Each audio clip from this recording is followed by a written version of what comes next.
TitleMatchNetwork.com. How close were you and Jim Ross back in WWF days? Oh, well, that's a good name to bring up. Well, I'll ask you about him later. Right. Well, Jim Ross is as big as Marcus rest of them are who are in the office. He was a mark for Oklahoma football. He loved it.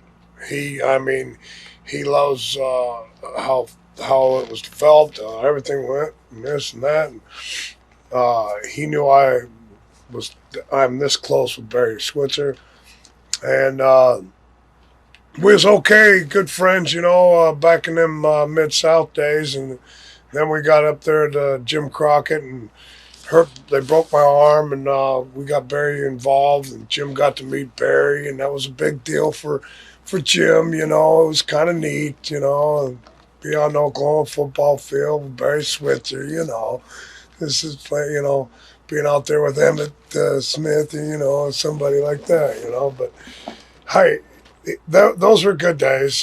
There's no complaints, just Jim Ross.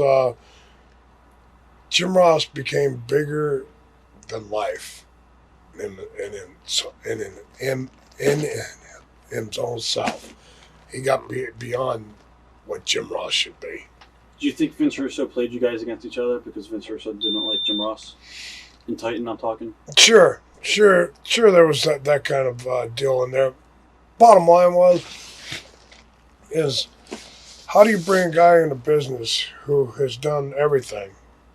I mean, I was about to bring it all here, but you probably got it all, buddy, on record. I've accomplished more than most wrestlers have done in 19 years. And for WWF to bring me in there, to put a mask on me, to cover me up, to not let me do any of my interviews, to not let me talk, to let Jim Ross be a spokesman for me, didn't even expose Steve Williams, didn't even get to open up the doors what Steve Williams is capable of doing. I've been putting seats in coliseums all over the world, and places where I'm not even showing up. They're just on TV screens and people are filling up. I know how to do it. I know how to control people. I know how to control a match. Jim Ross, when they brought us in, and I was a heel. Right. Jim Ross didn't want to hear the boos. They were trying to divert me with Jim, and right. Jim didn't want to hear the boo. Jim wants to be the babyface. Right. And that's what hurt the situation. If he would have just went with the gig, he would have followed through, You're probably going to ask me about Brawl For All and this and that, but that was the most stupidest thing I ever seen in my life. Nobody liked it. The fans didn't like it. I mean, great. God bless. I made a kid, Bart Gunn. Right. I mean, he knocked out the legend, so he's somebody now. And he's got a great job over in Japan. And but there's a lot more to wrestling than knocking out somebody. Right. There's a lot more to, like I told you before, it is an art. And it's how you can control the people. How'd you wind up in the World Wrestling Federation? Oh, boy. My good friend JR. JR, good old buddy, good old JR. He called me, hooked up with me 3 times. And the first 2 times, I didn't want to leave Japan. Well, finally, the business was in a process of going, we got to take the top dogs from each company. If you remember, WWF was grabbing so many top guys from each company because he was building that stable, right? Right. So they finally came up with a figure and some things I reworded on the contract, and we agreed on it. Well, I went and I had to do a tryout match. 19 years in the business. When I read that, I was like, why did he need a tryout? I didn't know. It was against Scorpio, too. Right. And Scorpio's a good worker, too. I couldn't believe I needed a tryout match. Well, I did the tryout match. We got the contract and everything. But everything that they promised me was all totally BS. I mean, I got a torn hamstring.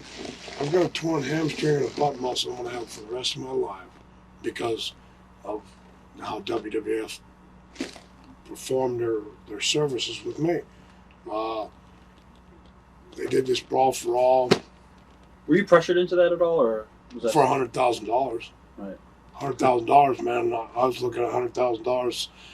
You know, I was pressured into it by who I am, strongest man in the business and the toughest man in the business, to win the tournament. But the $100,000 was for my family. What I was thinking about, $100,000, I grabbed that $100,000, I'll put it in my kid's education fund, don't even have to worry about it. That was 6 years old. You guys can imagine having $100,000, 6 years Right. old. The time you're 20, he's set. I wouldn't have to worry about it, right? That's what I was worried. Then I told all Jim Ross and Pritchard, they all called me. I said, now hold on now. What happens if I hurt one of your players? You know? right? Nothing will happen. Your contract will be okay and everything. It's okay. So that's what I was worried about, taking somebody's leg and driving. Because as a shooter, you shoot for an ankle and drive your knee, shoulder in their knee, and you can pop a guy's knee easy, you know. Well, that happened to me. You know, Bart, you know, he was the knockout system, man. He was knocking them out, and so all I knew what to do was protect myself, but I knew I could take down anybody. Right. And that's what I do for a living, right? And I was winning 25-5, man. He faked that punch, and I went to block, and he sucked my legs out from underneath me. Half my body went outside that ring, and he had my legs, and half my body went out the ring. I could feel it all tear. It just popped. And, like, the instinct I have is I don't quit. I don't know how to be a quitter. I always strive to be best. And so when I got back up, I knew it was messed up. And there's no, they knew it too, man. I mean, it was on TV. You could see when I was hurt. And when I got up, he went ahead and blown the whistle. And I walked right into him, my arms down, everything. Punched, knocked me right back out. Boom. And you know what? I didn't even know I was knocked out because I was more worried about my leg. I called my wife at the hotel room. And she said, "You okay?" I said, "Hey, I'm okay." You know, he said, "No. Are you sure you're okay?" I said, Right. "Yeah, babe." I said, "Yeah, I'm okay." She says, "You know you got knocked out." Me? I had knocked out? No, not Dr. Death. I've never been knocked out in my life, right, man? You know, I've been hit with everything you can name, too.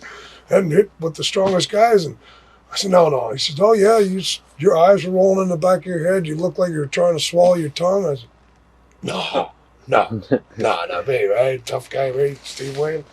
So here I am. I told her, I said, "Yeah, I got torn hamstring and a butt muscle. I'm staying right across from the L.A. Hospital there." And the next day, man, I couldn't believe it, man. I was so swelled up. I had so much blood in there. But you know, they tried to make somebody, and that Brawl For All just flopped right in their lap, you know. Right. The office loved it. They loved seeing the boys beat up on each other. Why don't you think they worked that tournament? I mean, why? I told them. Yeah. I told them, I said, "I can work this Right. into a shoot. Right. That's what I do in Japan." Oh, no. Now, I never portrayed as a boxer. I'm an amateur wrestler. Right. When you cover my palms, you're taking away everything because you can't do nothing. I can box you, I can fight you, Right. you know, and I'll get you down, I'll gouge you, man. But when you cover me up, I couldn't hook onto the guy, you know. I'd have to hook right here and pull it in because my hands, your thumbs are hooked like that. You couldn't hook them, right? But you know what? That whole tournament was so much BS. Dan Severn's, great guy, man. I wrestled him, beat him, hit the NCAAs. He was a pinning artist. Great guy, man. He went out there. He knew what he was doing. He stalled him out. He'd take him down and hold on to him, and that's what wrestlers do. Right. Okay, well, WWF changes their mind, changes the rules. All right, if you take him down, you got to let him back up. Okay? But it's okay for the guy, if you're in the corner, he can keep punching you. Right. You know, you can't clear that, right? You should have been, you know, as soon as the guy was up in the corner, they were beating the crud out of him, right? There was no stop. You know, in a regular boxing fight, they would have stopped it, right? Right. So they changed, they kept changing. TitleMatchNetwork.com